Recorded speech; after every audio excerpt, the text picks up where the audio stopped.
Throw the slack, you fucking moron!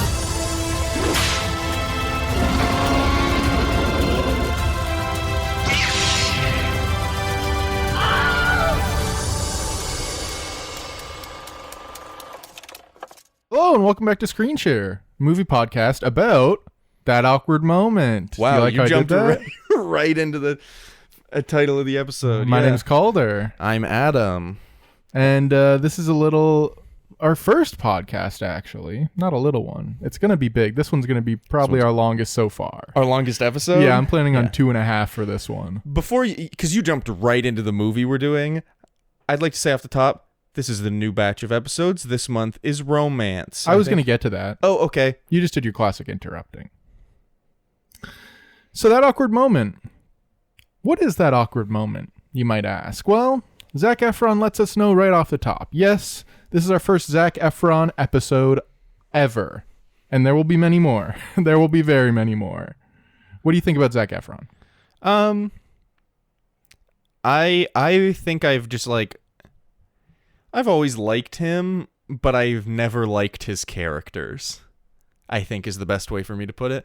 But you like this character. No, actually, this is one of my... he's almost deplorable in this movie. Yeah, he's almost deplorable. So that awkward moment, as stated in the film, is when a woman asks you, what is this relationship between us? Well, they really emphasize when a woman says so. Yeah, that's a good motif. Yeah, when a woman says so, the nothing good can follow the word so. Yeah. Yeah. They literally start the movie off that way and they end the movie off that way. And that's why, just a little hint, that's why seamstresses are always single, because they say so a lot. How long have you had that one brewing? About as long as I've been brewing this mud pie.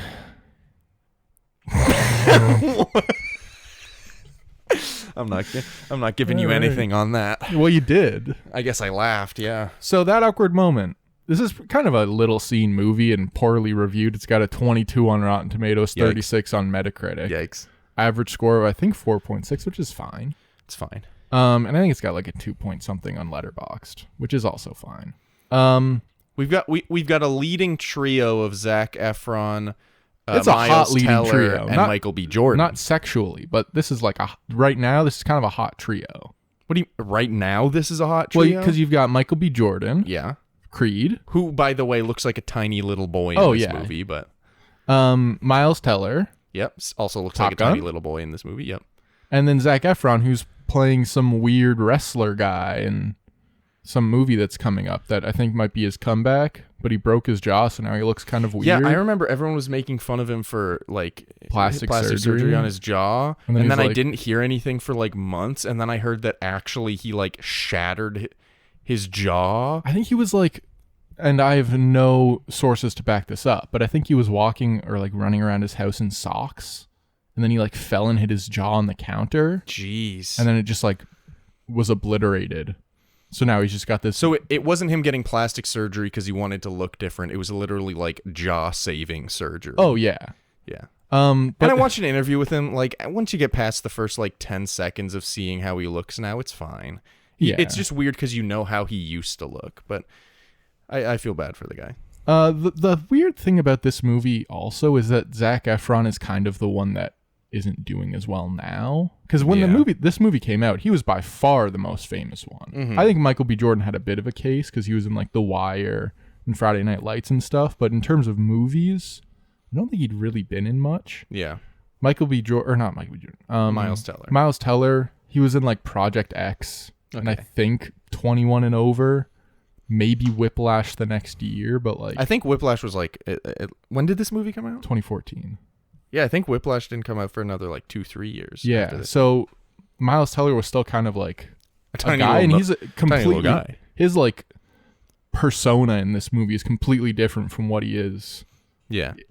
like in all of his movies after. Even in the this. bloops, they've got some bloopers in the credits. Mhm. And just like the way Miles Teller's behaving, I'm like, he doesn't really behave that way anymore. No, and it's But like part of me wishes that he still did, because there's not a lot of like comedy stars, and he's like Yeah. pretty effective as a comedy actor in this movie. well, he plays a really good like likable asshole. Yeah. But like he obviously like there's two sides of a likable asshole, but I think he leans a bit more likable than he does asshole, just enough to be like a good character. Yeah. But yeah, I'd like to see that more. He's done a couple movies like that, but not nearly enough. And I think he's probably not going to do a lot more like that because of this Top Gun. Well, yeah, now he's thing. just like... He's just going to be like an action guy. He's like, if I had to predict where he's going from now on, he's going to be like the next Tom Cruise kind of guy.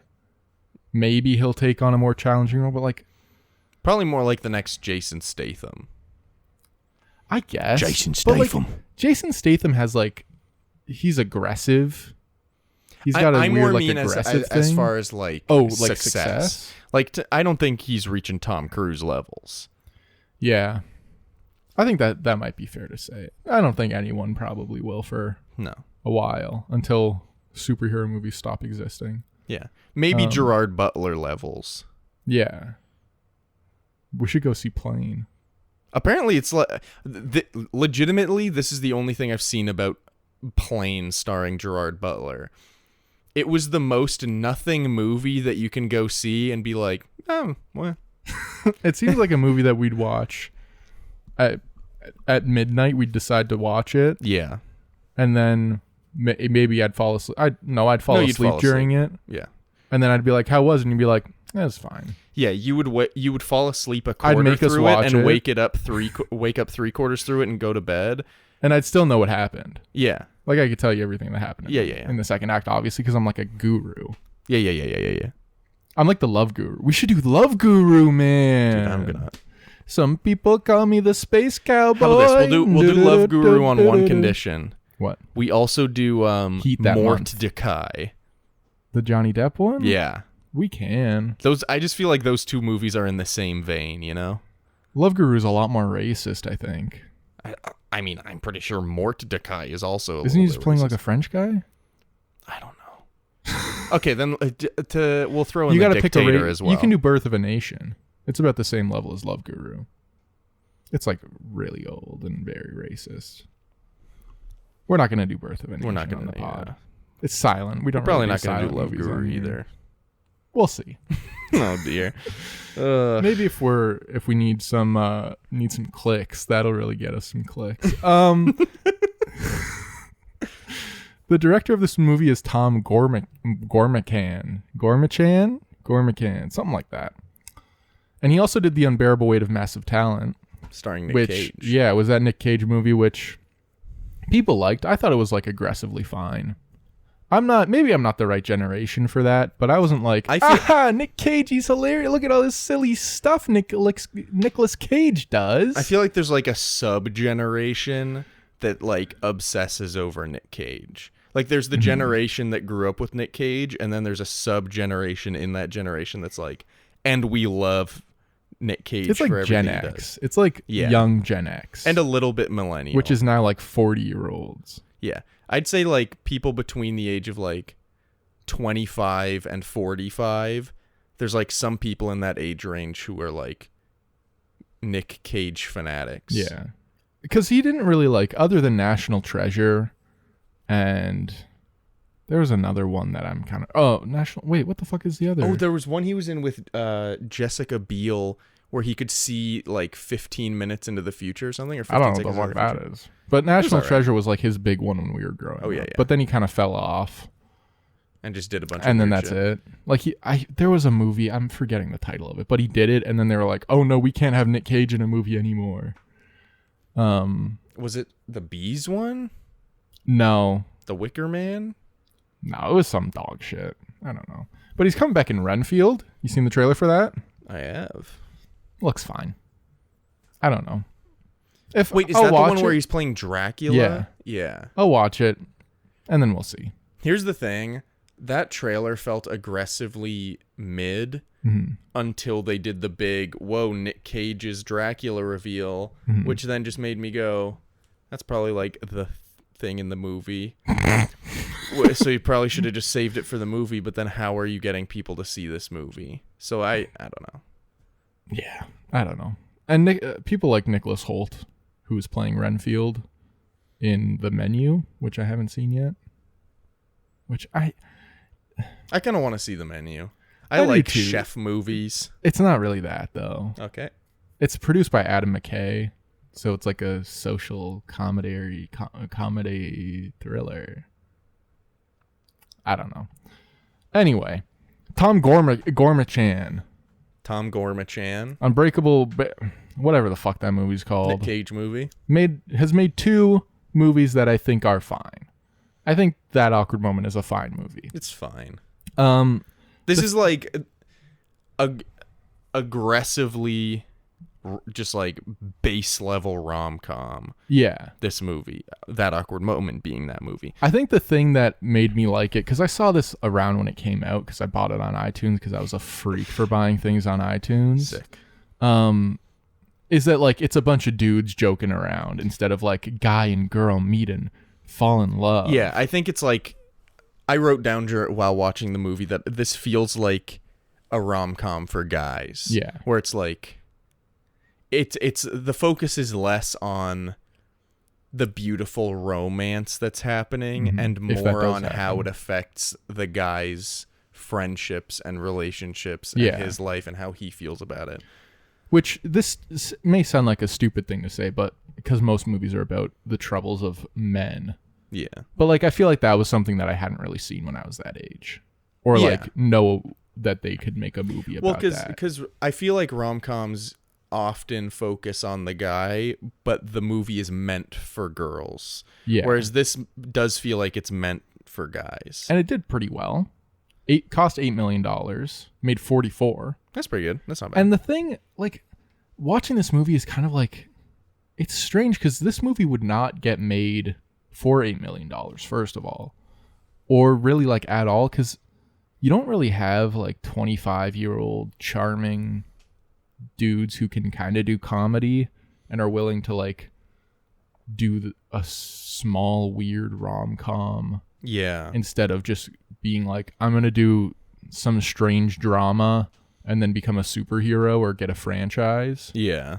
which like maybe this was for them back then, but like this movie doesn't get made now. No, there's a lot of... I'm having it more and more lately where, like, I will look at movies that were made either, like, before I was born or, like, during my childhood or just like before 2015, where It's I'm just like, like a whole that's new not world. something that would be made now because a studio wouldn't bet on something like that.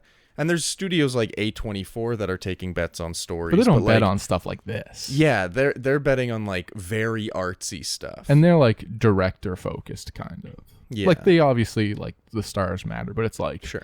the new Ari Aster movie is coming out. Like we're doing the new Ari Aster movie or the new Robert Eggers movie or like stuff It's like like that. A24 would bet on a group of random young guys for a movie, but they wouldn't bet on a rom-com. Yeah. Whereas like a big studio would bet on a rom-com, but they wouldn't bet on like just a bunch of random young guys. They would want like sure things. And I was surprised because they're all 25 when they were all around 25 when they made this. Yeah. And like think about the 25-year-old movie stars we have now. Like I think Timmy Chalamet's 25. Timmy Chalamet, Tom Holland, maybe. Like I can't see them doing this movie. Yeah, I'm trying Or even to like think of... kind of being able to do this movie. 'Cause Timmy Chalamet is not like a funny act. Like he's not No. a charming actor. Yeah. I've- Even in interviews, he just seems like he's just trying to be a cool guy. I was slightly charmed by him in Little Women, Sure. but like it's not this kind of charming. I'd like to take a quick moment. This is a bit of a pause from that awkward moment. Okay. Let's see how many awkward moments we can have in that awkward moment episode. But he's staring into my eyes trying to make an awkward moment. But like I'd like to take a moment and genuinely try and think of young actors and actresses right now. Cuz we've had previous episodes where we've tried to think of them, and every time we say Timmy Chalamet and Tom Holland, like I feel like there's more actresses actually. Like there's Zendaya, Sydney Sweeney, Taylor Russell, who's in one of the movies we're doing this year. Yeah, But like Rachel Ziegler. yeah, Rachel Ziegler, Anya Taylor-Joy. Yeah. Although she's like I wouldn't say she's like a young actress. Well, she's the same age as all of them. Really? I thought she was like No, 30. I don't think so. Let me Google it, but you keep talking. But like I feel like there's just not a lot of like charismatic young actors. She's 26. 26? Oh, okay. Never mind. My bad. I apologize. But there's just not a lot of like charismatic young actors, and a lot of the time that there are, they do like a movie or two and then kind of just like fade away. Mm-hmm. There's like Noah Centineo, who's kind of coming back. Finn Wolfhard maybe, but like even all of the It and like Stranger Things kids, they're not doing a lot of other stuff.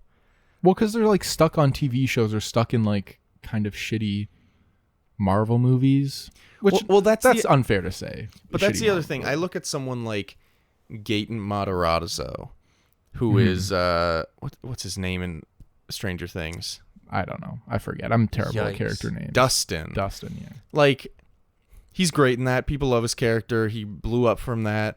But like, I feel like he probably has trouble finding roles because a lot of these studios are going to be like, oh, people are just going to see him as Dustin from Stranger Things. Yeah, which isn't like he did some weird rom-com with the blonde one from Spider-Man. I forget what her character's name is. Gwen Stacy? No, it's like a Yuguri. The one that dates Ned. Oh, yeah, I know who you're talking about. Yeah. I forget her name though. He did like a weird rom-com with her. It's like made for teenagers. This movie's like made for like older teenagers and young adults, because this is about like 25-year-olds like doing their thing in the city, not like kids in high school who are like, oh, I don't know if she likes me. Oh, maybe we don't have the same clicks. Where it's like that, like there's definitely a market for that, because Netflix will abuse that until it fucking dies and every teenager cancels their Netflix subscription. Yeah. Because that's what they've been doing for the last 10 years. But it's just kind of well, even like one of my favorite shows of the like recent years is was it not Dreamcatcher, Heartstopper. Mm-hmm. I watched it with Olivia and I loved it. We binged it all in one day, and I was like, wow, these actors are so great. I want to see them in other things, but like I just haven't seen them. Who were they? Do you remember who they were? I know one of them was Kit Connor. And they like didn't like a bunch of people online force him to come out as gay or something? I don't know. I think I saw that. Anyway, I don't know. Let me read this list of young actors to you because it's kind of bleak. Okay. We've got Timmy Chalamet, Haley Steinfeld, who's like, they're both stuck in franchises. Saoirse Ronan, Zendaya, stuck in a franchise. Tom Holland, stuck in a franchise. Anya Taylor-Joy, who only kind of does freak shit. Ezra Miller, who's like a absolute criminal. Yep. Will Poulter, who's now in Marvel. Finn Wolfhard, who's got Stranger Things, is in Ghostbusters, so I guess he'll keep doing that. Lucas Hedges, which is in one of our other movies, but he hasn't really done anything in the last 2 years. Which one's Lucas Hedges? He's the guy she dates at the end of Waves. Oh, okay, yeah. I love his part in that movie. Same. We'll get to that in that episode. McKenna Grace, who was good in that Ghostbusters movie. Sure. But like, is she just gonna do fucking Ghostbusters? Well, I think of things like there's so many actors and actresses that are young that I see in movies and I'm like, wow, they were really great, and then I just don't see them again. Yeah. But I think, you know what it might be? I wouldn't be surprised if a lot of these studios want to be the studio that like discovers a new star. So like they aren't hiring these actors that have done like a project or two and are trying to prove themselves. They're like, no, let's take a bet on someone else. Well, they also aren't incentivized to make stars, because if you make stars, you have to pay them more. True. Like in the 90s, like Bruce Willis was getting $20 million for a movie. Yeah. Why would you do that when people are going to come see your next Hawkeye thing, no matter who you fucking put in it? Yeah. Right? So it's kind of a breakdown of a lot of things, and it'll only really come back if we, as a movie-going audience or like or like a I was meteor. trying to find where to place my microphone as I grabbed and then my he just water. looked at me and was like, I don't know. Well, because I like put it on the couch, but then I realized it was probably going to start picking you up more. Anyway, you can It's keep fine. going. I'm going to drink some water. Until we like kind of stop only going to see the franchise shit, we're not really going to get like movie stars where it's like with Nick Cage, where it's like, oh, there's a Nick Cage movie coming out. He's in The Rock. He's in National Treasure. He's in, whatever else, like Face Off. Like, why does Face Off work? I genuinely feel like the last person to be the kind of person where people are saying, oh, there's a new this person movie coming out is probably The Rock. Tom Cruise. Well, definitely with Maverick. Okay, but, yeah. Well, but the I think most that he's recent the only one come that's along. like still. Tom Cruise is probably the only one that's still going. Oh yeah, but, but The Rock's thing is dying now. Like, well, that's what I mean. Like there was a span of like 3 or 4 years where it was like, man, another Dwayne Johnson movie's coming out. let's go see it. Let's go see it because like everybody sees these movies. But then like he no does one really does that Baywatch, and then it kind of goes down, and then he gets on Jumanji. But that's more of like, oh, it's Jumanji. And there's like Jack Black and Kevin Hart and Karen Gillan and Awkwafina and Nick Jonas. I don't know if this would like destroy The Rock's like ego. Okay. But like nobody went to see Jumanji because of The Rock. No. I mean, maybe some people did, but I went to go see Jumanji because of Jack Black. That's And not the because of majority. Jumanji. I think the majority is probably like Kevin Hart and The Rock. That's true. They are good together. If Kevin Hart was in fucking Black Adam, it would have made $1 billion. I guarantee you that right now. If Kevin Hart was just like his sidekick. Oh yeah. I thought you were saying if he was Black No. Adam. And a part of me was with you. A part of me was like, if Kevin Hart Honestly, was Black Adam, why probably is Kevin would Hart have not a seen it. superhero? Probably because like some people have had too much of Kevin Hart. Also, I feel like everyone knows he's small at this point, so you got to give And him that's, like a like, the little joke you guy. gotta Make go him with. fucking Wolverine. Dude. If Kevin Hart was Wolverine, I would jump headfirst back into being a Marvel fan because I've kind of been taking a back seat. I saw this Quantumania trailer and I was like, ugh. Yeah. But if Kevin people are Hart, like, if Kevin Hart was showing up, Dude, if Kevin Hart was Ant-Man, but it was just Paul Rudd when he shrunk, he just turned into Kevin I don't think that's allowed. Like it's just his voiceover is just Kevin Hart. No, he just turns into Kevin Hart. It does. I don't. That's weird. No, he just goes, oh, time to shrink. He hits it and he's Kevin Hart. And then it's like, wow, I guess I'm a little bit shorter now. Wait, so Michael Douglas has to be like, okay.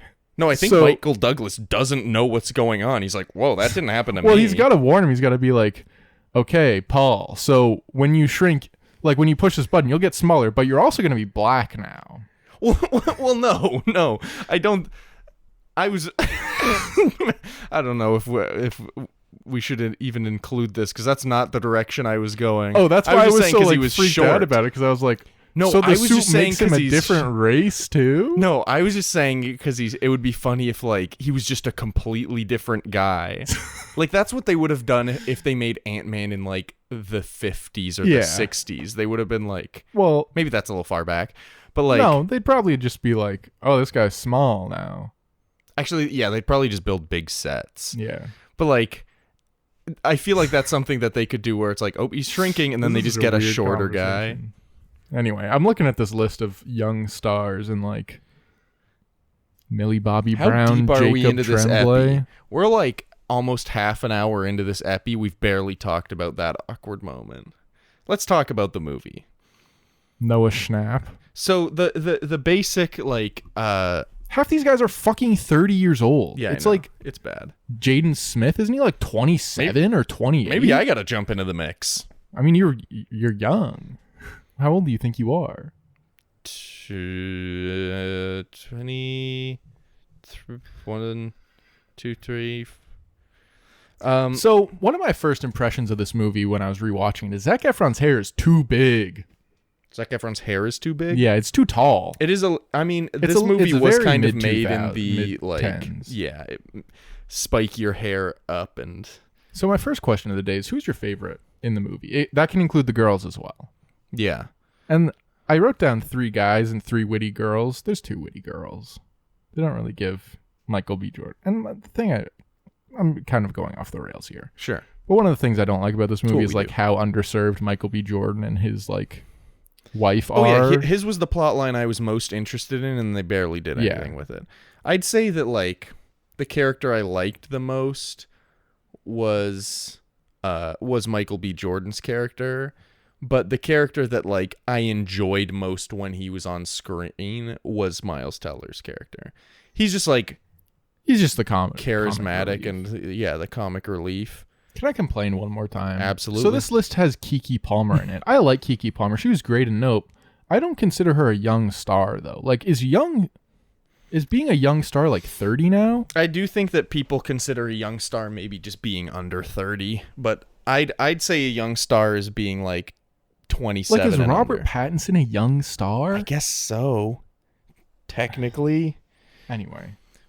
But there's also some people who have like widely untapped potential on this list. Yeah. So we'll see. Hopefully it picks up. Like I remember seeing it and being like, these kids are gonna blow up. And I've seen maybe one thing. That one girl's going to be in Dungeons and Dragons. Oh, yeah. I did see that. So maybe that, I don't know. We'll fucking see how that is. Could be an absolute train wreck.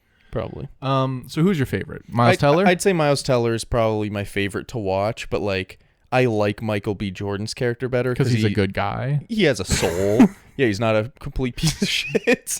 That's the thing about this movie is I'm not really rooting for anyone. I'm rooting for Michael B. Jordan. Yeah, but the 2 other guys are pieces of shit. Yeah. Miles Teller, you can... Sorry, I almost threw up and died. Miles Teller, like, you can kind of come around on him because he's humorous. Well, and he kind of has an arc, like, pretty quickly where he's like, okay, I'm realizing what I actually care about. Yeah. And he's, like, still kind of a dick, but he's, like... He's also a good friend. Yeah. Whereas like Zac Efron doesn't really be a good friend till the last like 10 minutes of the movie. Oh yeah, it's a very quick change. Yeah, he's just Miles Teller has that thing with Mackenzie Davis's character. Who, by the way, I kept being like, what is she from?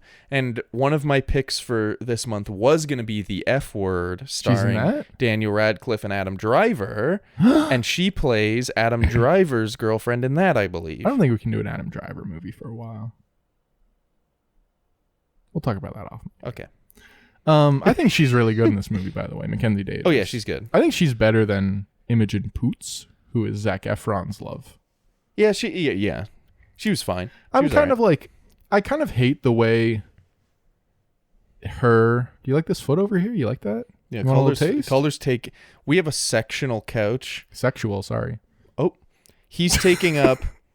I'm sitting at the top of the... You're assassinating my character. Part of the L. He's sitting at the end of the bottom part of the L, and he's spreading his whole body apart across everything. I spread my whole body apart. I spread your body apart. I'm a bunch of different pieces. We'll be seeing what's going on tonight as far as spreading each other apart goes. Make sure Olivia's asleep then. What the fuck was I saying? I hate how their relationship is written, where they like do these long, cringy speeches where it's like, "You drive up to the Hamptons, no the band." Oh yeah, I hated that dialogue. It was so and then they do it again at the book reading, and I'm like, ugh. Well, there's one like back-to-back line that like I hated in that. In the bar? Yeah, where he says like, because you're not pretty enough, and then she goes smart, and then he goes because you're not smart enough. Yeah. And I'm like, what is this, a spoken word? Are we doing poem? Fucking Mad Libs? Like, what's happening? Yeah, it's just like these guys are Mad Libs though. Ayo, they are Mad Wouldn't Libs. let them join my 500 absolute pieces of hog shit. Also, getting a lot of traction with that kind of stuff. Oh, with the 500 my domestic loyal terrorism boys. thing. Oh, okay. Yeah. Yeah, that's a good thing to like keep. That's a good bit to keep going. It's a good runner. Is talking about how you're committing domestic terrorism with 500 loyal boys.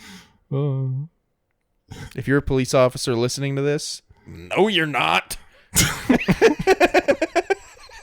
Damn, you have to hand in your badge now. Yeah, email your badge to www. Why would an email start with that? Myaddress.com. Why would an email start with that, big guy?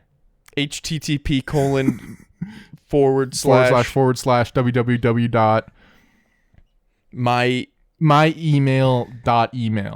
Fuck, that's not right. That's not how things work. Daniel Radcliffe, is he a young star? No, he's in his 30s. And he's on the list. Dude, you can't just use Google's list of young stars because it's just going to be... Okay, we'll use complexes. 22 best actors in their 20s. Zendaya, Keke Palmer, Jarrell Jerome, who I really like. He's in Moonlight. Okay. He's in like the teen... Have you seen Moonlight? I have not seen Moonlight yet. You might recognize him. I really like him, but he's not in a goddamn thing. Yeah. He was in this movie Sailing in the Space that I like. No one else watched it. Amanda Steinberg. She was in Bodies, Bodies, Bodies. That's good. Sydney Sweeney. We all know her. Letitia Wright. Is she a young star? Dude, I've never heard you say her name correct once. It's Latita. Oh, no, it is Letitia. There's another I. Yeah, fuck you, bitch. I'd like to take this moment to draw attention to the fact that I was just very rude and accusatory towards Calder, and I deserve to be ridiculed for it, and I apologize. Yara Shahidi, she's on Blackish, but she hasn't been in any movies or anything. Tom Holland, don't really like him. Florence Pugh. I guess she's a young star. She's kind of young. But like, sure. Timmy Chalamet? I don't know. It's just bleak. It is pretty bleak. Everything's bleak. We need some young And he's stars. also in Moonlight, and he hasn't been in a goddamn thing since either. Ashton Sanders? Yeah. He's like, him and Jarrell Jerome are in the teenage years of the It just feels like all of these people are like... It feels like when Complex made this list, they literally just were like, okay, fine, what are some movies that came out with some like young people in them? And they just picked names, even if they've been in like one thing. Shameik Moore, who is Miles Morales in Into the Spider-Verse. Good role. He does well in the role, but like, that doesn't make you a star. Like, I'm not trying to be rude, but like... Are you saying he's not a movie star because he was voice acting? Are you saying that when Moana introduced Olii Carvalho as Moana, she didn't blow up? Oh, I love her. She's my favorite.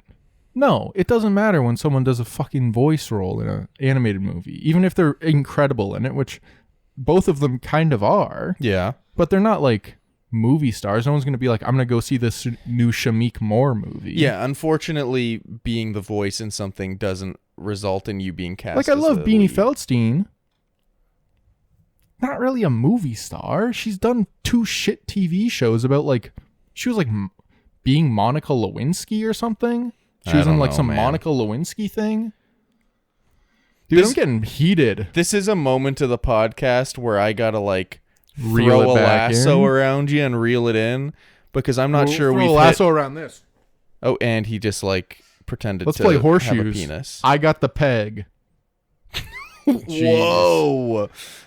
Yeah, we've hit maybe like one plot point of this movie. So to sum up the movie, now that we're about 40 minutes in, Only 35. Let's be generous. my apologies. So basically, there's 3 friends. Forget their names. Doesn't really matter anyway. It's Zac Efron, Michael B. Jordan, and Miles Teller. Yep. And Michael B. Jordan is married and works as a doctor or a nurse. I think he's a doctor. And then the other 2 are just kind of like spending their whole they make life having book sex with covers. people. Oh yeah, they work as like book cover illustrators. Which I kind of like because there's a joke like there's a trope in rom-coms where like people just have like weird jobs. Like they're like an architect or something where it's like no one's really like an architect. Yeah. And it's like, I guess people do design book covers, but like no one's really designed I feel like book there's covers. 100 rom-coms where like 2 people meet and it's like, so what do you do? And it's like, oh, I'm a stained glass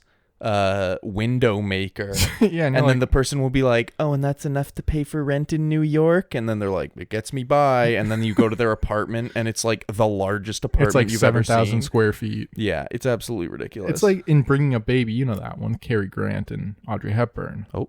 Where they have a tiger, I think, leopard. He's like, oh yeah, I have seen that actually. I was making really? jokes about not seeing that, but I've seen that. Yeah, he's like, he like builds dinosaur sculptures Yeah. or whatever. That's not what they're called in a museum. dioramas. Sure. I don't know. Anyway. But anyway, so like Zac Efron's character and Miles Teller's character, they work with who's the girl's name? Imogen Poots? No, Miles Teller's friend turned girlfriend. They don't work together, do they?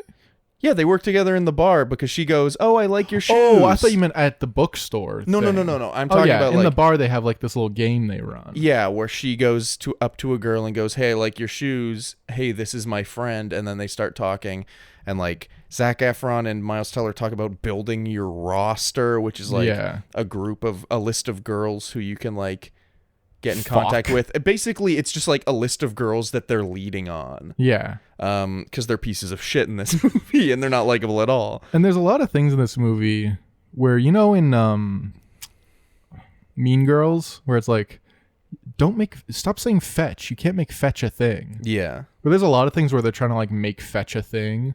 And I'm sure like these things are real. Like the rosters thing, and they're like talking about all these terms. Oh, like so, like when he's talking about like it's a thing that everybody knows about. Yeah. Yeah. And that's one of my things I hate the most in general in life is when like people refer to things like, oh, everyone knows this. Yeah. Because I'm like a dirty little postmodernist. And also something I noticed, they tried to like give Michael B. Jordan's a catchphrase, which is just saying, "You guys are idiots." Oh, he keeps going like, "Idiots, you guys are idiots," like 70 times in the movie. I think the only good running thing in the movie is Miles Teller taking a shit at Zac Efron's apartment. I wrote in my notes that is I relate to Miles Teller's character because everyone's just like just absolutely lambasting this guy for taking a shit. Yeah, and everyone knows like that you've got that dun-dun-dun, as they say.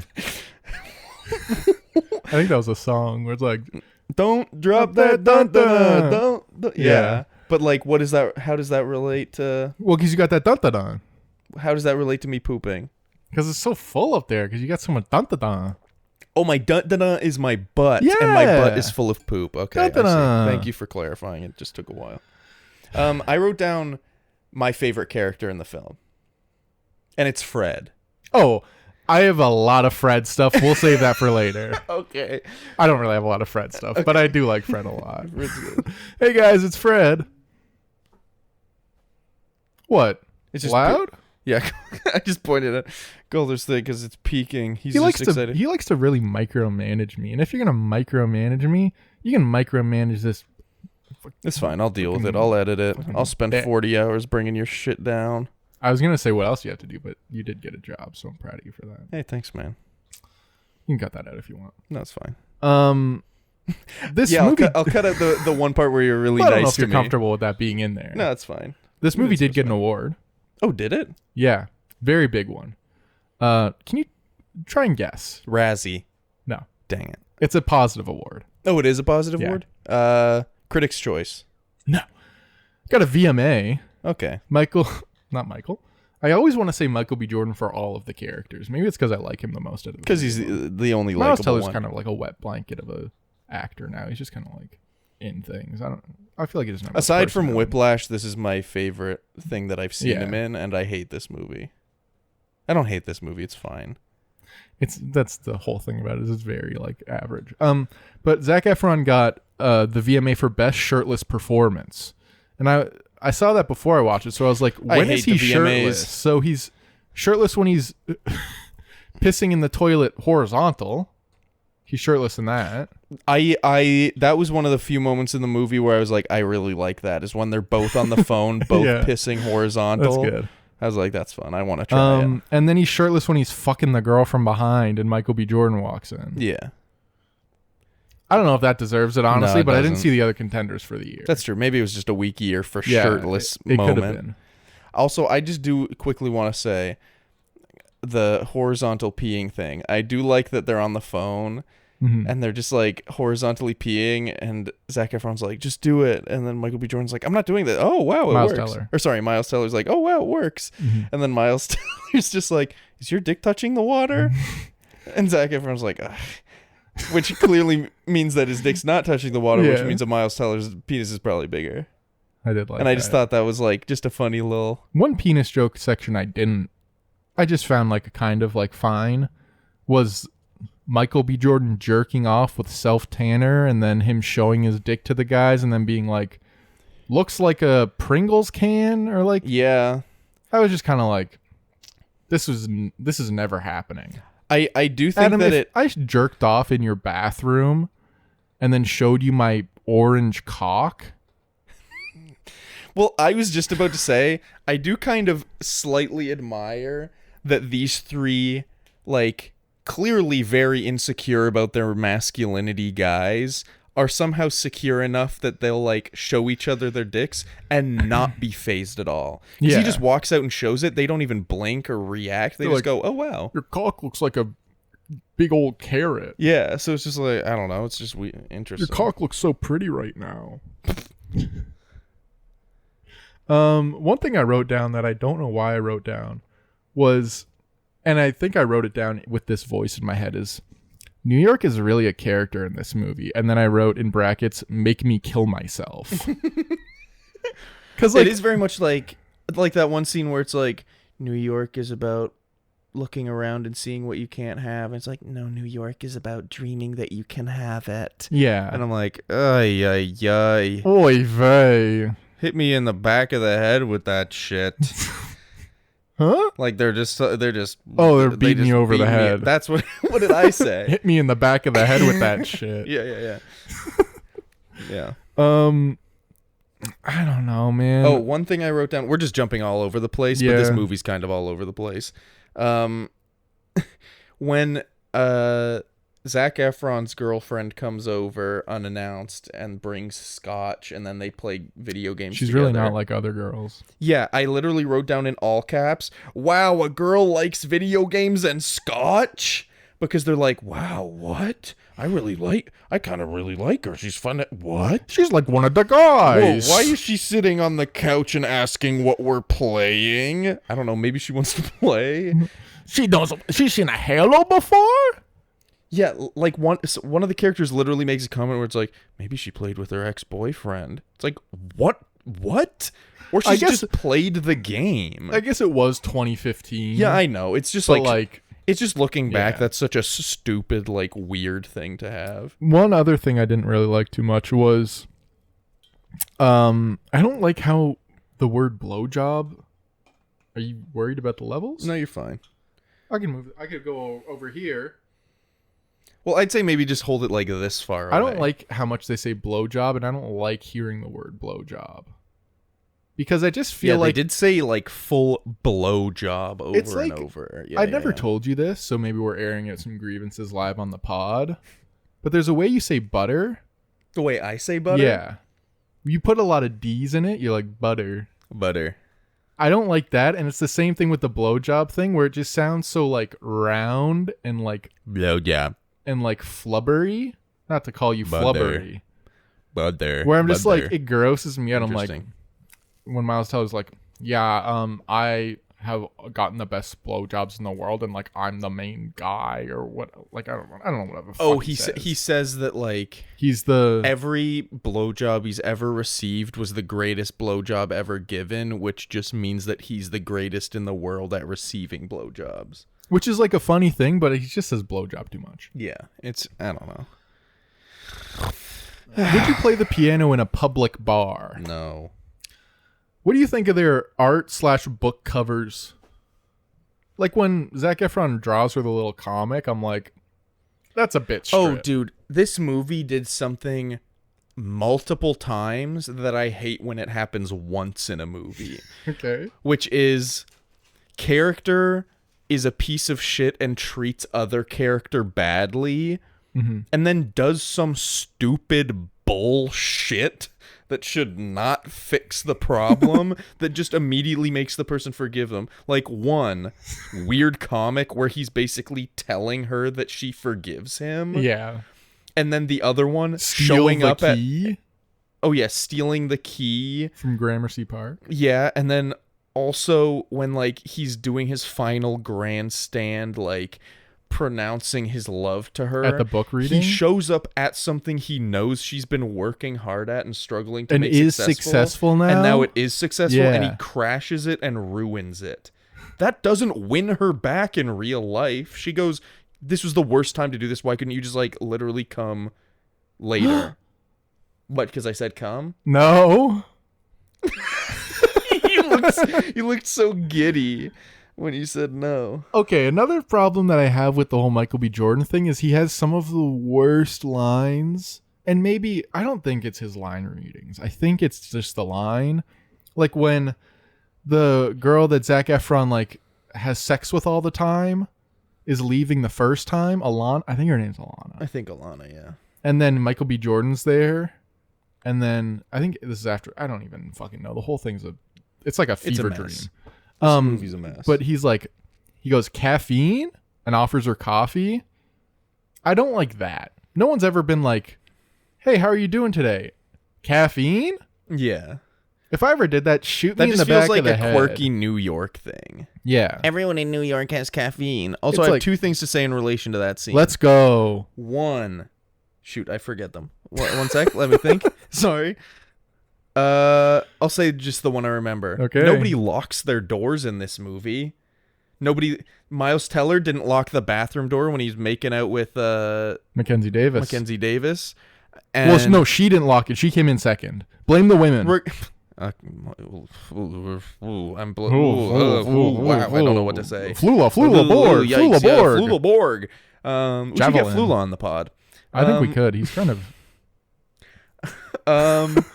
So Good thing we don't have they don't video. lock the bathroom. Zac Efron doesn't lock his bedroom when he's having sex with. But he's also got a sliding door. So that's a little difficult. Yeah, but you can still lock it. Most of the time, there's still a lock of some sort. Hey, Anyway, regardless, nobody's locking their doors. it's for the plot. Oh yeah, the other thing was, honestly, I think that the best chemistry between a guy and a girl in this movie was between Michael B. Jordan and Alana, the girl that was leaving the apartment after having sex with Zac Efron. Yeah. And I was like, oh, they're probably going to end up together because they have No. good chemistry. Nope.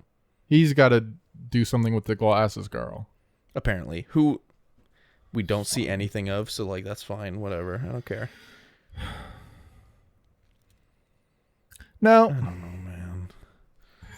How long? This can't be one of our longer episodes. it's We gotta not. It's wrap. only been 48. I know, but we gotta like keep it under an hour. I'm gonna end my life. Okay, so I got one thing and then we'll get to Fred, okay? Okay, we'll get to Fred.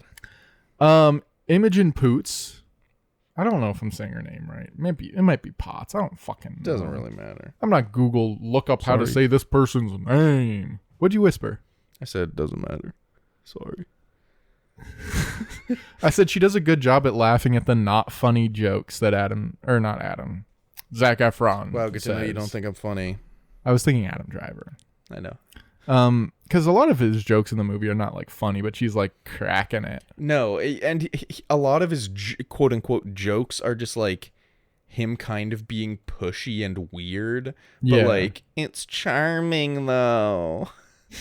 So like, it's just whatever, man. He's a I also, my favorite thing I think in the entire movie is when Miles Teller realizes that like she's downstairs and he's like going through, it's like a bit of a Vince Vaughn thing where he's like talking really fast and he's like, oh, she's gonna fucking fuck up the chemistry. She's gonna fuck everything up, and then he like comes to terms with it really quickly, and then she comes up.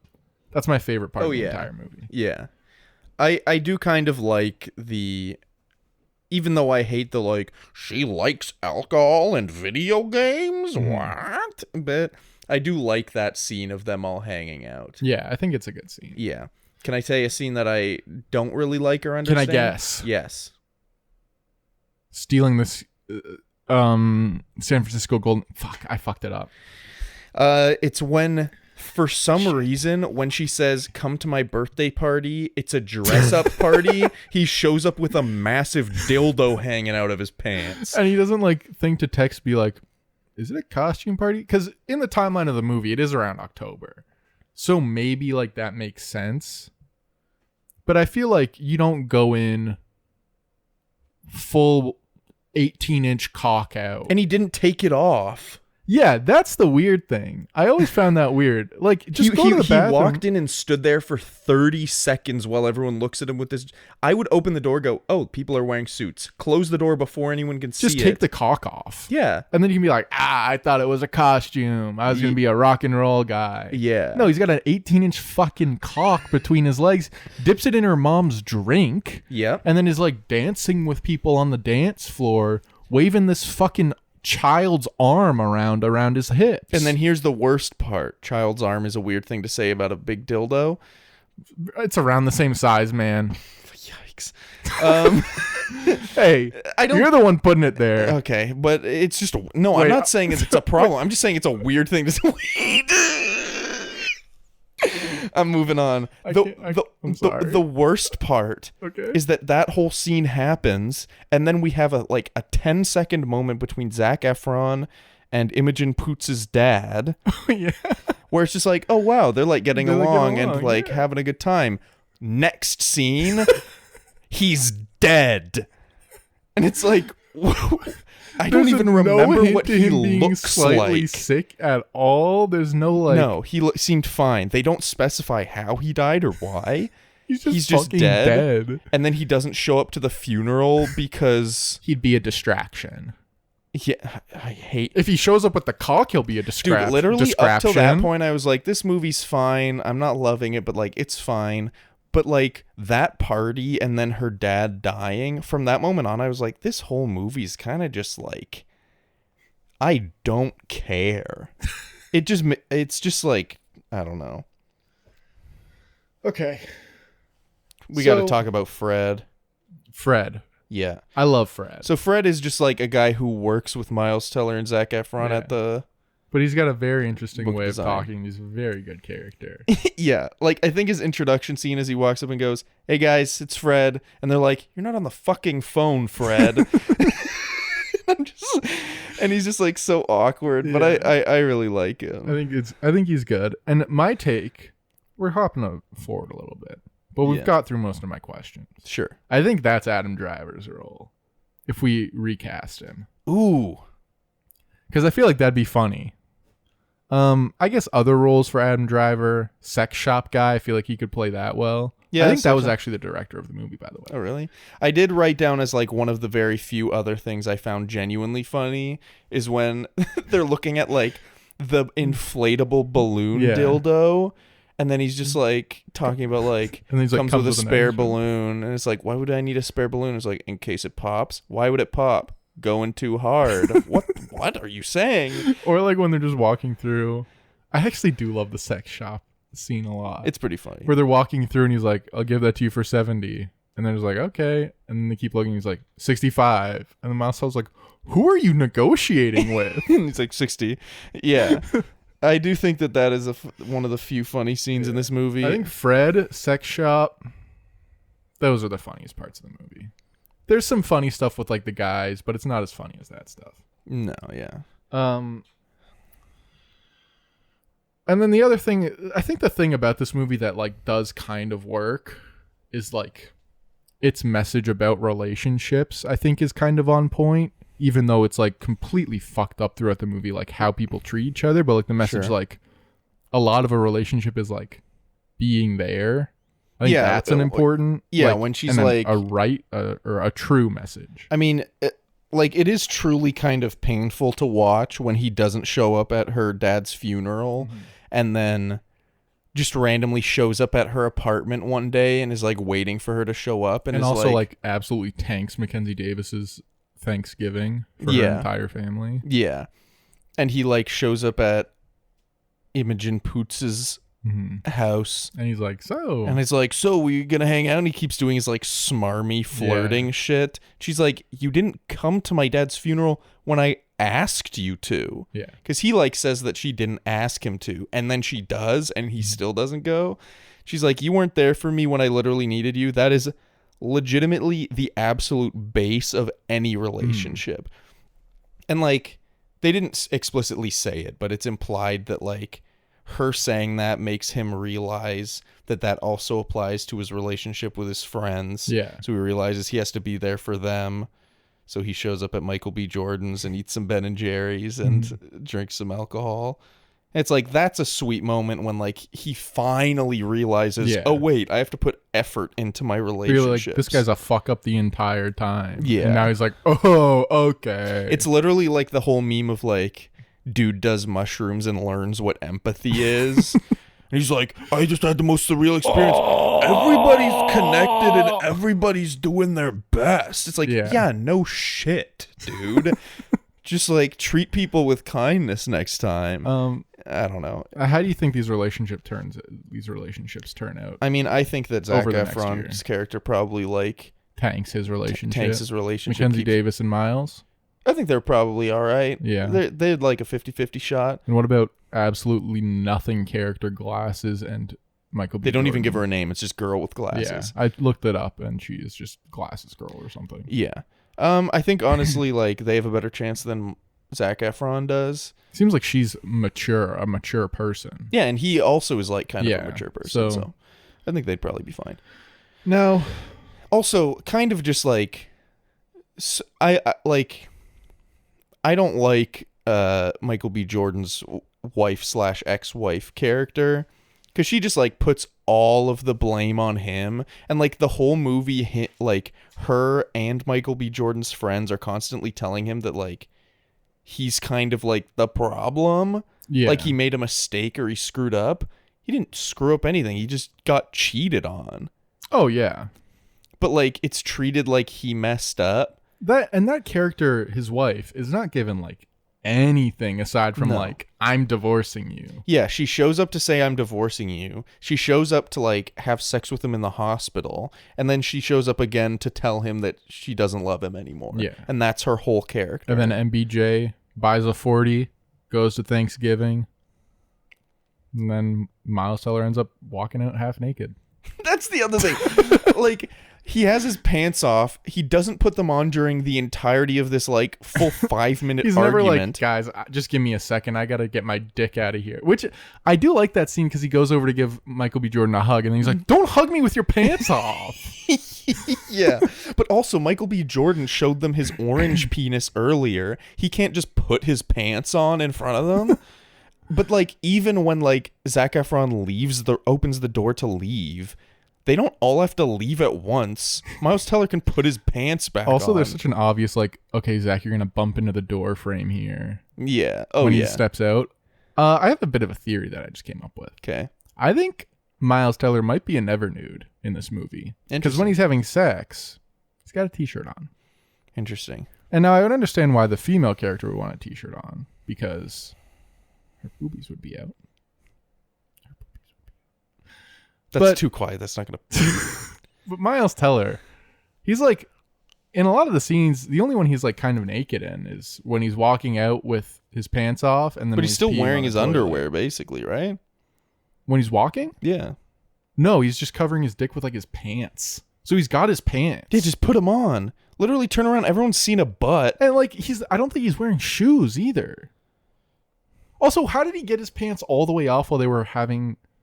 Like, why did he take them all the way off while they were having sex in the shower? Wow, man. I don't know. So who's Adam Driver? I'd say Adam Driver's either sex shop worker, Fred. It feels weird because, like, those are roles I think he'd do well in, but also I think that the people who play those roles play them fine. Yeah. So, like, my initial instinct was to say that, like, he should just be Zac Efron because I think he'd do it better. Yeah. But, like, I also think Zac Efron's character is just written bad. And I think there's also a thing with Zac Efron where, like, the character has to change a bit because Zac Efron's, like, so, what's it, like, traditionally handsome. Sure. And got such a, like... Conventionally handsome? Yeah. Yeah. Got such a, like, smarmy thing about him also. I was going to say smarmy, yeah. That Adam Driver doesn't really have. Yeah. So maybe he could do Miles Teller's role. Yeah, he could do Miles. But this isn't one of the things we have to agree on. Yeah. What we do have to agree on, though, is ranking. Is the ranking. Well, before we jump into the rankings, I'd just I've just got a couple notes that I wrote at the end here that are like basically... Go off, Queen. Oh, yeah, Miles Teller being hit by the taxi was good because it was just so unexpected. He's just running to. It's like the only really unexpected thing in the movie. Yeah.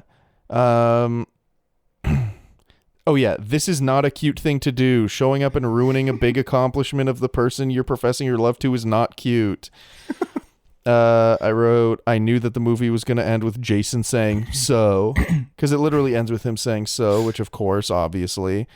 The poster for this movie has Michael B. Jordan eating from a Farrington's ice cream pint, while in the movie he eats Ben & Jerry's, which I'm assuming was just a licensing thing. Yeah, I'd assume so, but that's kind of weird.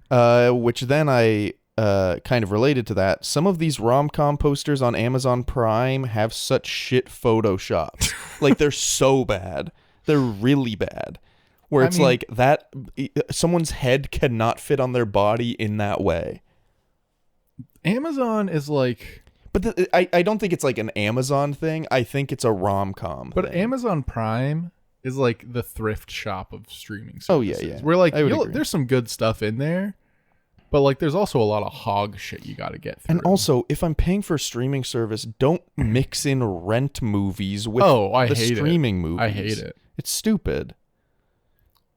Daddy's got to make money. I'm on here to stream. Then I wrote, overall, the movie was fine. Felt like a rom-com for boys, pretty surface level. So let's see where we're ranking this. Here's the list. I'll be honest. It's got to at least go below Weird the Al Yankovic story.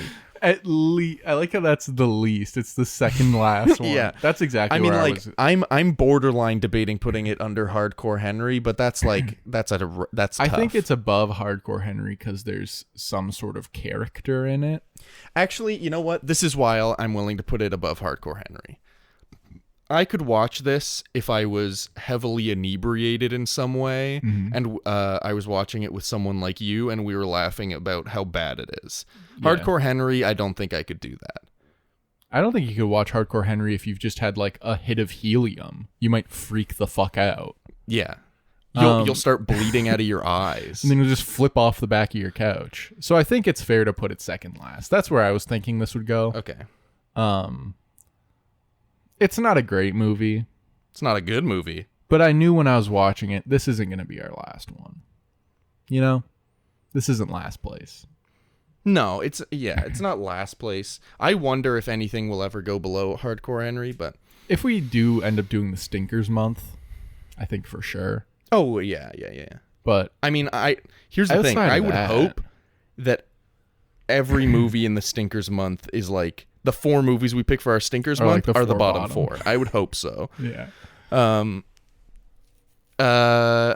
But also, who knows? I think we want to pick a couple more movies in the future that neither of us have seen or one of us hasn't seen.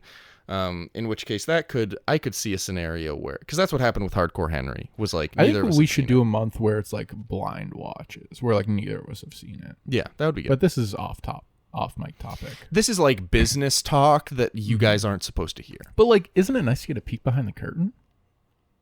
Do you say, isn't it nasty to peek behind? Isn't it a little bit of a nasty one to get a little bit of a peek behind our little curtains? Oh, that's a nasty one right there. All right, well... All right, so that means that awkward moment is currently it? sitting... Well, I just want to say it's currently sitting in between, under Weird the Al Yankovic story, above Hardcore Henry, at the number 8 spot on our overall rankings. Sorry if you watched this to... No, it's fine. I don't know. It's just like... Ugh.